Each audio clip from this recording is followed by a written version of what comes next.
meditation. I'm constantly asked, do you meditate? And the word can be defined a few different ways. If we go with the simplest definition, it's just to think deeply about something. And if you're not thinking deeply about anything, change that up and start meditating in that sense immediately.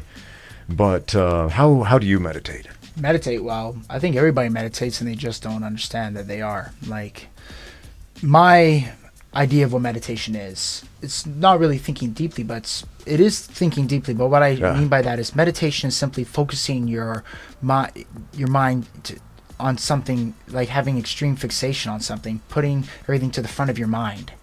Sure. So doing it through action.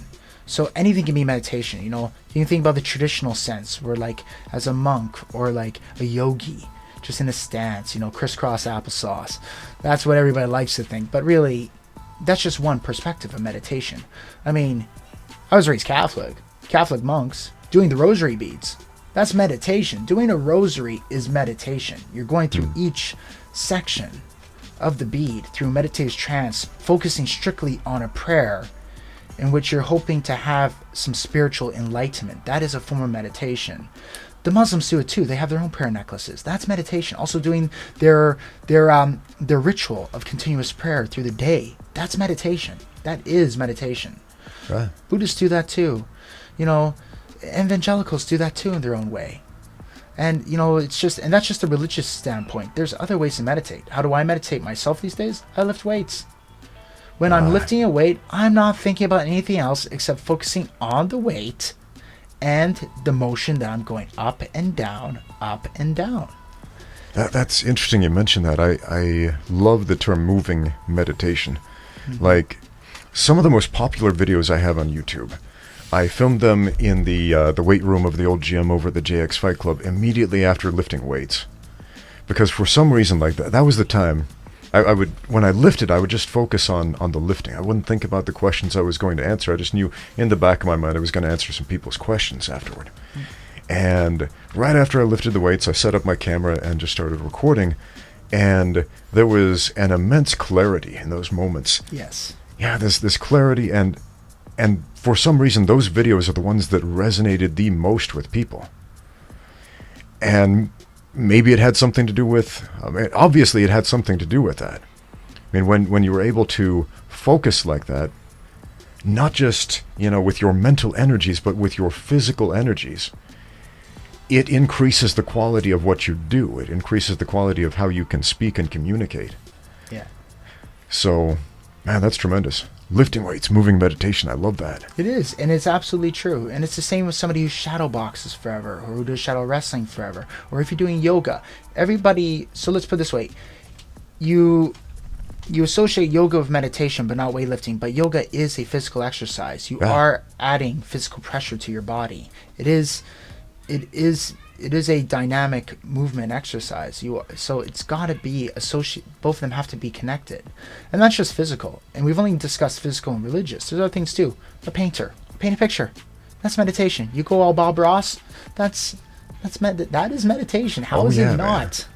Man. Bob Ross, meditation master, right there. Exactly. Like, you ever met anybody more chill than Bob Ross? It's because that dude was painting 24/7, making happy trees. Like, happy little trees. Yeah. Look at me. That's what this painting needs. This is gonna be our secret, okay? It's like, come on. I mean, there's obviously a reason for this, and the problem is a lot of people don't make that association. They don't put it together. They don't seem to realize that certain things are a meditative state, like doing cross stitching. What is it? Stitching, or what is it called? Cross stitching. Yeah, cross stitching. That's meditation. You making art. Yeah, crocheting. Yeah. Man, Crocheting, my grandma would crochet. She would do it so quickly. Yeah. And she only had one functioning hand.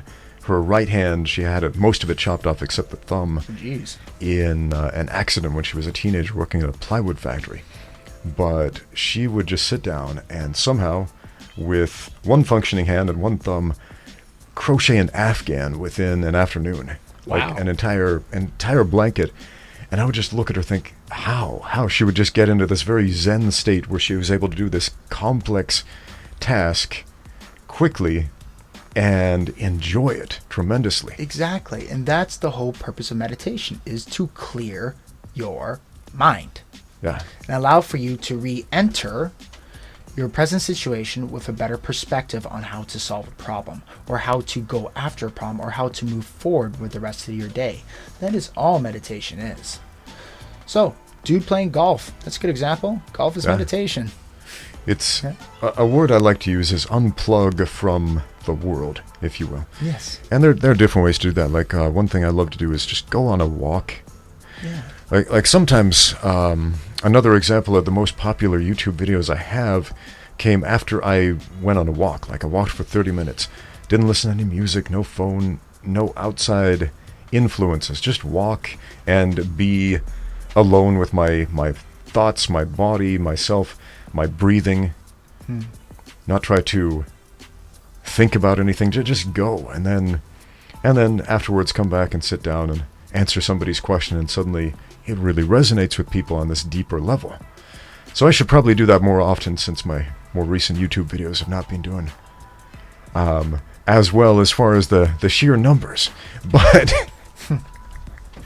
maybe I'll give that a try. Hint to YouTubers out there, meditate.